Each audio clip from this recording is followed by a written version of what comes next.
ఈ తెలంగాణ రాష్ట్రంలో ఎకరంలోపు ఉన్నటువంటి వాళ్ళు కేవలం 30 లక్షల మందే ఉన్నారు. 30 లక్షల మందికే ఇస్తాడేమో అని కూడా కాదట, 70 లక్షల మందికి ఇస్తారట. కానీ ఎకరానికే ఇస్తారట. 100 ఎకరాలు ఉన్నా సరే ఎకరానికే పైసలు ఇస్తారట. 100 ఎకరాలు మీ పేరున్నా కూడా ఒకటే ఎకరానికి పైసలు ఇస్తారట దాంట్లో.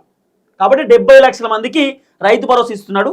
అది గుంటున్నా, 2 గంటలున్నా, 30 గుంటలున్నా, 40 గుంటలున్నా, ఎకరం ఉన్నా సరే, 2 ఎకరాలు ఉన్నా సరే ఎకరానికే పైసలు పడతాయి. ఇది రేవంత్ రెడ్డి చేయబోతున్నటువంటి కథ. కేసీఆర్ ముఖ్యమంత్రి ఉన్నప్పుడు ఇది రియాలిటీ. యూరియా బత్తాలు ఎవరికైనా కావాలంటే ఆటో మన ఊళ్ళు ఉంటుండే కదా, ఆటోలు పోతుండే కదా మండలానికి, ఆటో డ్రైవర్కి పైసలు ఇచ్చి ఇక నా ఆధార్ కార్డు ఇది, ఇక నీకు ఇన్ని పైసలు ఇస్తున్న ఒక 5 యూరియా బత్తాలు నాకు వచ్చేటప్పుడు తీసుకురా అంటే ఆటో డ్రైవర్ పోయి ఈ ఆధార్ కార్డు ఈయన కావాలి, ఈయన భూస్వామి, ఈయన వ్యవసాయం పంట పండిస్తుండని చెప్తే వాళ్ళు యూరియా బత్తాలు వేసి ఆటోలు వేసేది. ఆ ఆటో ఆయన తీసుకొచ్చి ఇంటికాడ వేసేది. ఆ రోజు ఇవాళ యాప్లల్లో యూరియా బత్తాల యాప్, స్విగ్గీ, జొమాటో ఉన్నాయి కదా యాప్లు, అమెజాను లేకపోతే గూగుల్ యాప్లు ఉంటాయి కదా, గట్ల యాప్.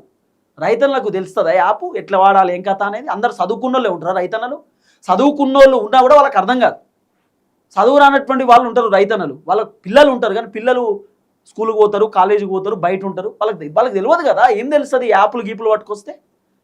తెలుగు ఉన్నోడు ఎవ్వడు కూడా యూరియా బత్తాల కోసం యాప్లు పెట్టరు. రైతులకు సంబంధించినటువంటి అంశం కదా, యాప్లు ఎట్లా పెడతారు? యూరియా బత్తాలకు యాప్లు ఏంది అసలు? కొనుగోలు కేంద్రాలకు పోవాలి, లేకపోతే గ్రోమర్ సెంటర్ పోయి కొనుక్కరావాలి. యూరియా బత్తాలకు యాప్ పెట్టుడే చాలా విచిత్రంగా ఉంది ఇదంతా. రైతన్నలు కోపం మీద ఉర్రు. అసలు రేవంత్ రెడ్డి ప్రభుత్వం పైన తీవ్రమైన వ్యతిరేకతతో ఉన్నారు. రేవంత్ నాకు అంత అర్థమైపోయింది కథ. ఎంపీటీసీ జెడ్పీటీసీ ఎన్నికలలో ఫెయిల్ అవుతాం, రైతు భరోసా ఇచ్చేద్దామని చెప్పి ఈ ప్లాన్ అంతా. అసలు దీంట్లో ట్విస్ట్ ఏంది చెప్పనా నేను? 70 లక్షల మందికి రైతు భరోసా ఒకటేసారి ఇస్తుంది కదా, అది కూడా 3,590 కోట్లు కదా.